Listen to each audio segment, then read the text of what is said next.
Welcome back to our look at Niagara's real estate market. Let's turn the focus away now from home buyers to those looking to rent in the region. We're joined by Brock Political Science Assistant Professor Joanne Heritz.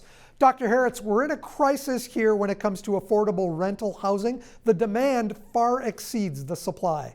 There is. There isn't right now in Niagara. There really isn't the housing stock for people who are in needing one-bedroom apartments.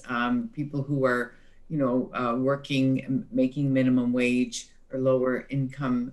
If the housing stock is not there, and some of the housing stock is being used. Apartments were being used for Airbnbs or student rental. Those are all ways of people can make a choice as to how they're going to, provide their accommodation. But it does really cut out people who are just looking for a place to rent. I'm always shocked at how many places that I grew up being familiar with them being apartment buildings are now condos where people have to buy to get into those buildings. Yes, and that's another aspect of it. So that people are it's great for the condo person, for the condo buyer, but it does also reduce the amount of apartment stock.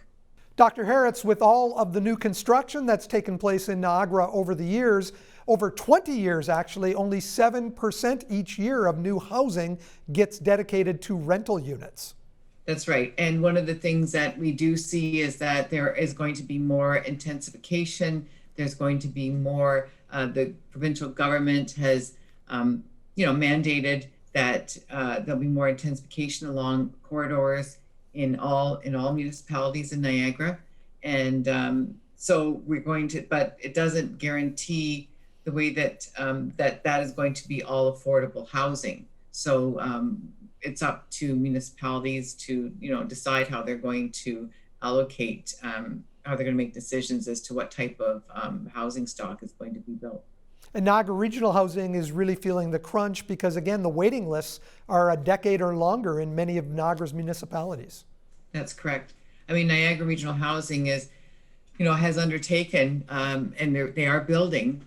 They're building, housing, and they're quite active, but it still doesn't make up for the demand that we're currently experiencing and that we are going to experience into the future. When you look at the future with the way house prices, sale prices are going these days, the definition of affordable housing or the people that might qualify for affordable housing might have to change, might have to go way up in those numbers.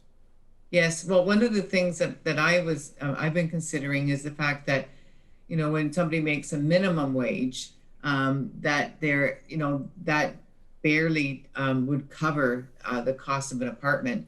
And even now that there is a Niagara living wage, that a lot of significant number of employers are hiring and paying employees at a living wage, which is about just approximately $4 more than minimum wage, which is excellent. However, the people who are making a living wage too are going to find a crunch in being able to pay for rentals.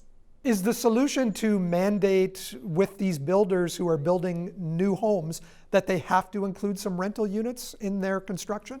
That could be a consideration. And also too, there just has to be, I think there has to be vigilance over the type of housing, over the type of builds that are being undertaken overall for each municipality.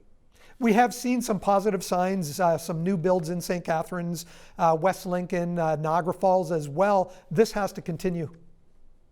Absolutely. Yeah, there's been a great start even in St. Catharines. We can see North Church, North Church Court, those type of builds. So yes, it would be nice those are the type of builds that we would need to continue to see as going into the future.